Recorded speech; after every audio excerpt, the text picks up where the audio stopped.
I think there's one thing we'll definitely both have, but other than that, I don't expect any repeats. Number All right, 10. so 10.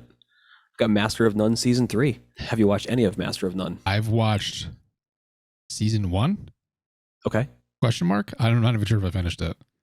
Okay. I think when I will was say, watching it is when Aziz Ansari got canceled. funny you mentioned that. He's barely in season 3. No, I know. I think he co-wrote it and he directed it. Yeah. But he's like, But he's not on in screen it, right? for one single episode. He's in a good amount. And then he shows back up in like episode 4 or something for like 3 minutes. It's mostly centered around his he's got a black lesbian best friend Lena that's in Waithe. from the first 2 seasons. Yeah. And this one's mostly focused around her and her relationship and the challenges of being in same-sex relationship, being minorities, all these things that I can't relate to because I'm a straight white dude. But it's still very well done. I enjoyed the show. I watched it all in one day. Nice. How many episodes is it? It's only 5 or 6. It's pretty short. What is your 9? My number 9 is season 5, the final season of F is for Family, which is a animated show by Bill Burr. It is silly, it is vulgar, it is relatable to people that have more old school geared dads, such as myself, particularly when my dad was younger, and was just like, I don't know, I'm gonna act like this dude did in this back in the 70s. It's very funny. You see the main character kind of get back on his feet, which is nice because he kind of gets shit on the whole time, but he doesn't really get back on his feet either. Mm-hmm. So that was the final season of that show? That was the final season of that show. There's 5 seasons, and none of them are more than like 8 episodes, I don't think. So it's a pretty easy to catch up on show if you ever wanted to pop in on it. And it's well done.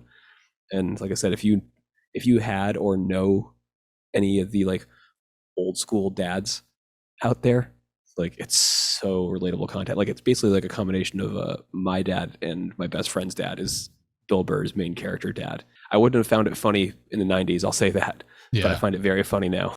So my number 8 is going to be the first entry in several of this same ilk. It's the one that people hated the most, Falcon and Winter Soldier. The thing I liked most about it is they did a good job showing 4 different teams represented 4 different mindsets that people could have around certain motivations for handling the post-blip society in various ways. Zemo's anti-supremacy stance with like anti-super soldiers and things of that nature. The John Walker and military sort of mindset you have with him, being like, no, I need to be the best because I'm the American hero. The Flag Smashers. I guess I should say it's post-blip society, but it's post-blip society in regards to superhumans. Every stance is very well done. All right, what's your 7? My 7, Masters of the Universe, Revelation. That is a He-Man thing, right? That is a He-Man thing. Though He-Man is not very present in it. Kevin Smith made this, and he loves comic books, kind of superhero content things. So this is right up his alley. Mm-hmm. Probably a dream property for him to work with. It's very well done. It focuses a lot more on Teela than it focuses on Prince Adam and He-Man because he kind of goes off for some reasons. Yeah, it's a female character named Teela, and guess what? Bros got mad, but the show's good. It's another thing that we watched in one day. Nice. How many episodes is it? 10. I think they're 30 minutes. All right, ready for 6? Yeah.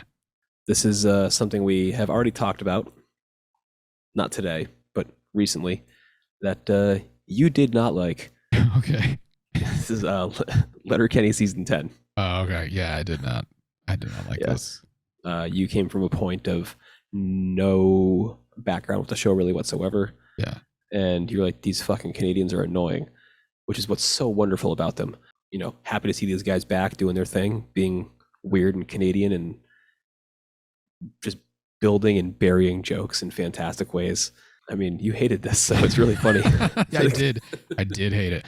I wouldn't say it like, I don't know, if I made a list of worst, it wouldn't be on the worst though, you know. No, because you can tell that it's well done. Yeah. But it's definitely just not for you whatsoever. No. Or at least going into it blind into season 10 is not for you whatsoever. It's probably easier to pick up earlier on when there's only like 9 speaking characters as opposed to 30. They're Canadian, they're weird. It's like King of the Hill with no kids and a lot of cursing. So my 5 kind of leads from your number 6 / my number 3. And this is something that I do tell people to watch because so far it has been interesting every time. Marvel Assembled, which is essentially a series that comes out every time at the end of every time Marvel drops a new property. It's like a documentary show, right? It's a documentary show where they're going through the making of whatever movie or TV show they have added on Disney Plus. The WandaVision one is fantastic. Getting to see Catherine Hahn like just own it as like becoming Agatha is fantastic. She's great, by the way. She is great. Every episode of this is very different. First of all, because they just kind of focus on whatever they're choosing to focus on. So they focus on like the production history, a lot of these shows and things like that for WandaVision. So you get to see more of how they approach like painting Vision blue for the black and white episodes because red paint doesn't come out right. So you get to see like all these little snippets of different things, and you get to see the actors kind of interacting and like they're having fun with each other, and you get excited to see them come back as these other roles as well. What's your 4? My 4 is 2 seasons of the same show. Season 3 came out January 8th, 2021, and season 4 came out December 31st. And it's Cobra Kai. So this show is based on the Karate Kid. You've got everybody grown up. I don't know if they're grown up. Yeah, just older. Everybody's much older. So this show really starts off as about Johnny and Daniel as adults and them kind of re-entering each other's lives. And then in season 3 and 4, so the whole time there's like a storyline about kids as well that are learning karate. And it never really feels like it's about that next generation. Yeah. It's like, okay, the kids are here to give you a break from Johnny and Daniel. Season 3 and 4, that starts to really turn. Especially with Daniel, you're like, do I need more Daniel LaRusso scenes? Like, can this dude just go away? He's kind of a whiny bitch in the movies, right? He is kind of, he's kind of a whiner in the movies, and he's very confident in himself as an adult. And you're on his side at first, but man, you turn on Daniel. I'll say that. Similar to Falcon and Winter Soldier, how I said there's like the different viewpoints and different way people are going at things.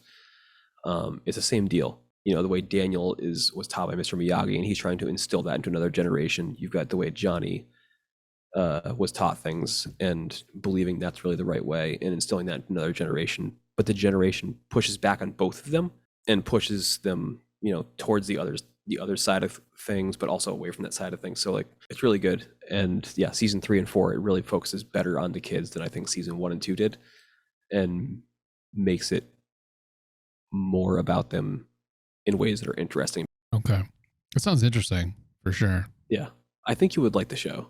Yeah. What are we on? 3? Or 3, which my 3 is WandaVision, which I think we talked about pretty thoroughly. WandaVision. Pretty sure this was also the first hit show of 2021 too. After episode 3 soothed the lame asses that didn't like the first 2 WandaVision episodes, it became a show that gave fans a reason to be excited for Fridays, because that's when shows come out on Disney Plus. Then it's Wednesdays now. A perfect example of how the weekly release model can be extremely powerful.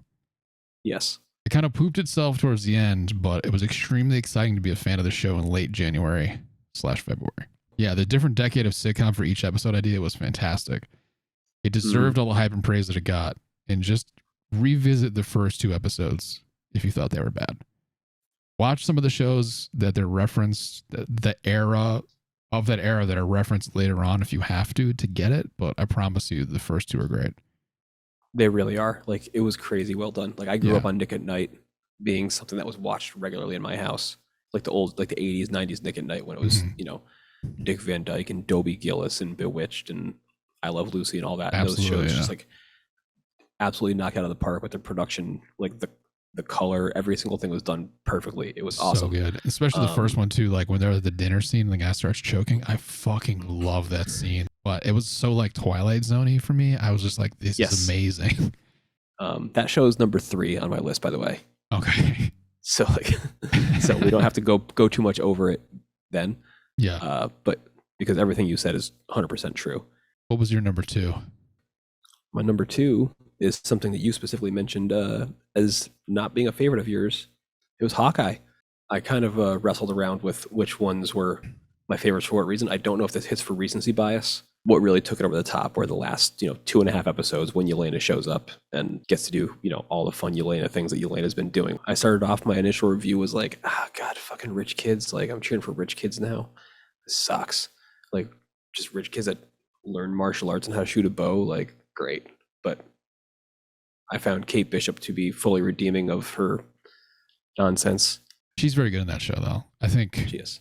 If it was someone else or they handled it a different way, definitely way lower. But she carries it, which is the point, because I'm pretty sure it's like a pass the torch kind of thing. Number 1.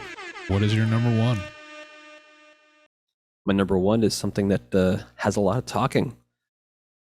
A lot of talking. It's Loki. Lots of talking for the whole exposition. For basically most of the action is talking, really. See, for me, it takes bigger risk than WandaVision.